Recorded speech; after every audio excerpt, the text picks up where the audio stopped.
The Indian diagnostic and pathology market is expanding rapidly, offering a highly lucrative alternative to traditional retail franchises.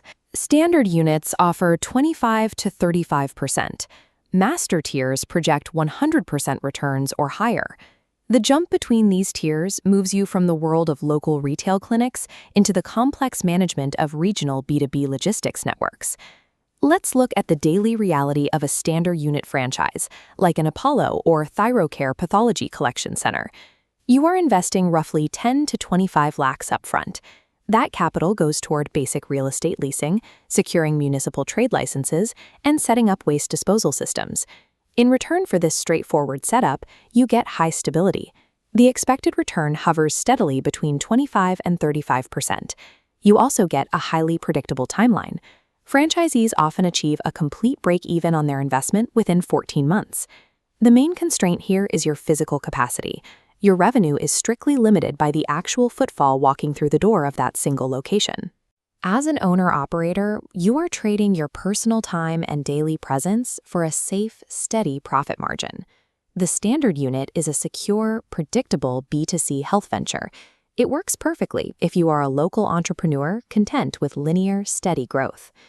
The multi-tier master franchise model operates at the district or state level and presents a totally different reality.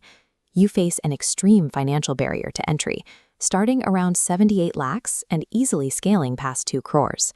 Your capital pays for advanced infrastructure, CT and MRI machines, centralized processing labs, and regional supply chain warehouses. You also take on a heavy regulatory burden. You must navigate complex, systemic compliance laws, like the Clinical Establishment Act, across multiple facilities. Franchisors promise a staggering financial output for taking on these risks, projecting annual returns between 100 and 132%. They also project a payback period of roughly 9 to 11 months, a speed that suggests a much larger revenue engine is at work than just standard patient consultations. This flowchart shows the engine of the master tier, the royalty sharing model. Small block-level clinics funnel upward to your central flagship node.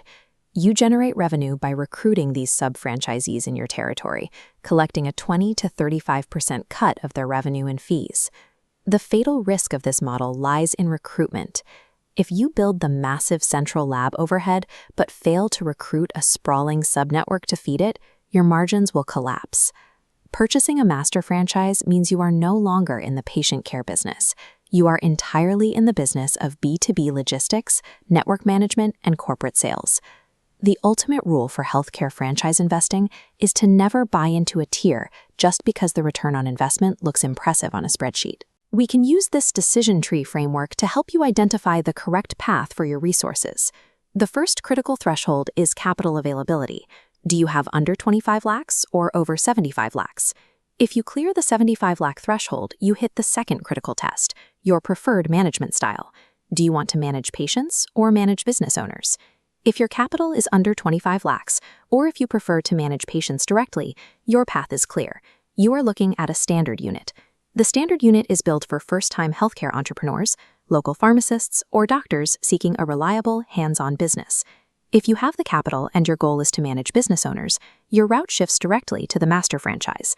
The master tier is strictly for well-capitalized investors, corporate executives, or medical groups who excel in B2B expansion and supply chain logistics. Remember that your legal and compliance capabilities must scale directly with your ambition. The higher the tier, the heavier the regulatory burden you carry. Success depends on selecting the model where the daily operational demands match your specific capital and management strengths.